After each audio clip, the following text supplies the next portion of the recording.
Hey guys, welcome back to my channel और मैं हूं दीप्ति। आज मैं बनाने जा रही हूं आंवले की बहुत ही स्वादिष्ट चटनी, वो भी नए तरीके से। तो चलिए रेसिपी को शुरू करते हैं। आंवले की चटनी बनाने के लिए मैंने यहाँ पे 250 ग्राम आंवला ले लिया है। तो सबसे पहले हम अपने आंवले को धो के तैयार कर लेंगे और उसके बाद अब हम अपने आंवले को कट कर लेते हैं।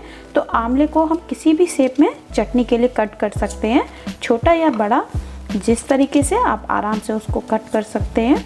तो इस तरीके से ये देखिए मैं आंवले को काट के तैयार कर लेती हूँ चटनी के लिए। तो ये देखिए सारे आंवले मैंने काट के तैयार कर लिए हैं। अब हम ले लेंगे कढ़ाई और इसमें मैंने लगभग 1 से 1.5 बड़े चम्मच सरसों का तेल गर्म होने के लिए रख दिया है। तो जैसे ही तेल गर्म हो जाता है डाल देंगे इसमें आधा छोटा चम्मच राई। तो राई हमारे अच्छे से चटकने लगी है और अब मैंने गैस का फ्लेम बिल्कुल लो कर दिया है। और अब मैं इसमें आधा छोटा चम्मच मेथी दाना डाल देती हूँ। 1/4 टीस्पून इसमें हींग डाल देंगे। सारे मसालों को मिक्स कर लेते हैं। और यहाँ पे मैंने आधा बड़ा चम्मच धुली हुई उड़द दाल ली है, तो इसे भी हम इसमें ऐड कर देंगे। और अब मैं इसमें आधा छोटा चम्मच सौंफ डाल देती हूँ। अगर आपके पास पिसी हुई सौंफ है तो आप यहाँ पे उसका भी यूज़ कर सकते हैं। और कुछ सेकंड मसालों को भूनने के बाद मैं इसमें 4 हरी मिर्च ऐड कर देती हूँ। और जैसे ही हरी मिर्च हल्की सी भुन जाती है हम इसमें अपने कटे हुए आंवला डाल देंगे। और याद रखें कि गैस का फ्लेम बिल्कुल लो ही रखेंगे। और अब मैं इसमें डाल देती हूँ आधा छोटा चम्मच हल्दी पाउडर। नमक डाल देंगे अपने स्वाद के अनुसार।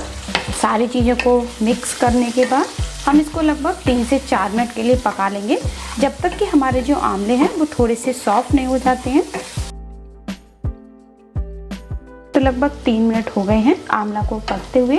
और अब देखिए ये जो आंवला है ये सॉफ्ट भी हो गया है। तो आंवला को पकाते समय आप इसको कवर नहीं करिएगा, इसको खोलकर लगातार चलाते हुए ही पकाना है। लगभग 2 से 3 मिनट लगेगा इसको सॉफ्ट होने में। तो इससे ज़्यादा हमें इसको पकाने की ज़रूरत नहीं है। मैं गैस का फ्लेम बंद कर देती हूँ। और अब हम अपने आंवले को पूरी तरीके से ठंडा होने के लिए छोड़ देंगे। तो आंवला की इस चटनी को आप भी एक बार ज़रूर ट्राई करिएगा। खाने में बहुत ही ज़्यादा टेस्टी होती है और एकदम नए तरीके से आज मैं इसे बना रही हूँ। और बिल्कुल भी खट्टी नहीं होती है, हल्की सी स्पाइसी होती है, बहुत ही ज़्यादा यम्मी लगती है। तो मैं इसे ठंडा होने के लिए छोड़ देती हूँ। तो लगभग 15 मिनट के बाद हमारा जो आंवला है ये पूरी तरीके से ठंडा हो गया है। और अब ले लेंगे चटनी वाला जार और इसमें हम अपना आंवला डाल देते हैं। उसके बाद मैंने यहाँ पे ताज़ा कटा हरा धनिया ले लिया है 1 बाउल, और इसको भी हम इसमें ऐड कर देते हैं। और बस अब हम अपनी चटनी पीस के तैयार कर लेते हैं, पर इसमें पानी का यूज़ बिल्कुल भी नहीं करना है। तो ये देखिए आंवले की चटनी पीस के मैंने तैयार कर ली है और आप इसे फ्रिज में स्टोर करके भी रख सकते हैं। तो अगर आपको वीडियो पसंद आया तो वीडियो को लाइक करें, शेयर करें, कमेंट्स करना बिल्कुल भी ना भूलें। और मेरे चैनल दीप्ति मिश्रा किचन को सब्सक्राइब जरूर करिए।